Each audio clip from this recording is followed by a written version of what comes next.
రాష్ట్రంలో విద్యా ప్రమాణాలు పెంచేందుకు విద్యాశాఖ కృషి చేస్తోంది. స్కూళ్ల సంఖ్య పెంచి నాణ్యమైన విద్యను అందించేందుకు ప్రణాళికలు రచిస్తోంది.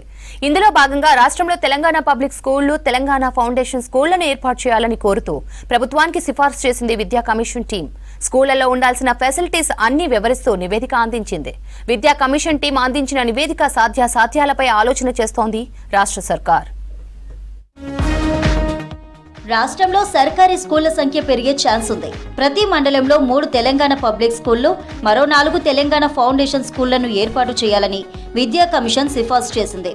ప్రైవేటు, కార్పొరేట్ స్కూళ్లకు దీటుగా ప్రతి మండలంలో 2 రకాల స్కూళ్లను ఏర్పాటు చేయాలని ప్రభుత్వానికి సూచించింది. ఇటీవల విద్యా కమిషన్ చైర్మన్, మాజీ ఐఏఎస్ ఆకునూరి మురళి నేతృత్వంలోని కమిషన్ టీం సీఎం రేవంత్ రెడ్డిని కలిసింది. సర్కారు స్కూళ్ల బలోపేతానికి ప్రతిపాదించిన సిఫార్సులను అందించింది కమిషన్. దీనిపై సీఎం రేవంత్ రెడ్డి సానుకూలంగా స్పందించారని చెప్పారు కమిషన్ సభ్యులు.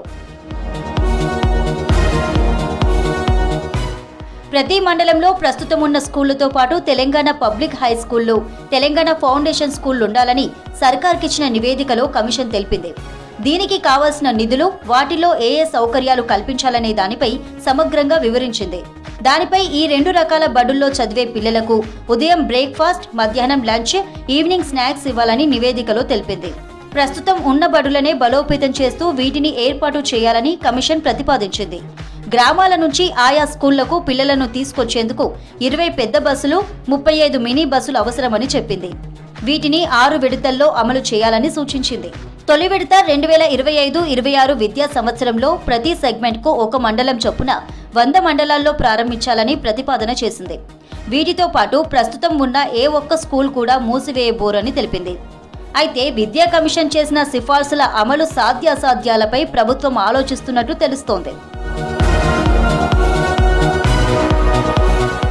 విద్యా కమిషన్ సిఫార్సుల ప్రకారం ఒక్కో తెలంగాణ పబ్లిక్ స్కూల్లో 1500 నుంచి 1800 మంది వరకు విద్యార్థులు అడ్మిషన్లు తీసుకోవచ్చు. వీటిలో ప్రీ ప్రైమరీ లెవెల్ నుంచి ఇంటర్మీడియట్ వరకు క్లాసులు నిర్వహించనున్నారు.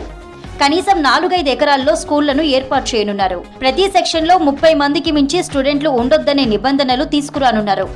8వ తరగతి నుంచి ఇంటర్ వరకు స్టూడెంట్లకు కెరీర్ గైడెన్స్ క్లాసులు నిర్వహించనున్నారు. ఒక్కో స్కూల్ ఏర్పాటుకు 12 కోట్ల అవసరం కాగా మొత్తం 632 స్కూళ్లకు గాను 22,000 కోట్ల రూపాయలు కావాలని సర్కార్కు అందించిన నివేదికలో విద్యా కమిషన్ తెలిపింది.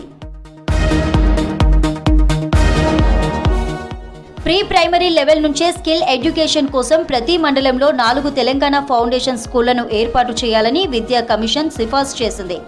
ఒక్కో స్కూల్లో 250 మంది వరకు పిల్లలుండేలా చర్యలు తీసుకోవాలి.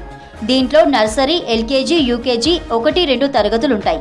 వీటిలో క్వాలిఫైడ్ ప్రైమరీ టీచర్లను ఏర్పాటు చేయడంతో పాటు ఆ బడుల్లో ఆట స్థలం, అక్కడే నిద్రపోయేందుకు ప్రత్యేకంగా గదులు ఏర్పాటు చేయాలి.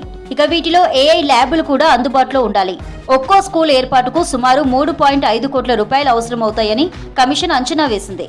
దీని ఏర్పాటుకు కనీసం అర ఎకరం స్థలమైనా ఉండాలని నివేదికలో తెలిపింది. ఒకే ప్రాంగణంలో ఉన్న ప్రైమరీ, అప్పర్ ప్రైమరీ, హై స్కూళ్లతో పాటు ఇంటర్ కాలేజీలుంటే వాటన్నింటినీ విలీనం చేసి ఒకే స్కూల్ చేయాలి. దీంతో ప్లే గ్రౌండ్, క్లాస్ రూమ్స్ కొరత తీరుతుంది. పేరెంట్స్ ఆలోచనలకు అనుగుణంగా అన్ని టీపీఎస్, టీఎఫ్ఎస్లలో ఇంగ్లీష్ మీడియంలోనే క్లాసులను చెప్పాలి. 1వ తరగతిలో అడ్మిషన్ కోసం 6 ఏళ్ల వయసు తప్పనిసరి చేయాలని కమిషన్ నివేదికలో తెలిపింది. టీపీఎస్లకు 20 లక్షల రూపాయలు, టీఎఫ్ఎస్లకు 5 లక్షల రూపాయలు నిర్వహణ నిధులుగా కేటాయించాలని సూచించింది. తెలంగాణ స్కూల్ స్టాండర్డ్స్ అథారిటీ ఏర్పాటుతో పాటు థర్డ్ పార్టీతో అసెస్మెంట్స్ నిర్వహించాలని తెలిపింది కమిషన్.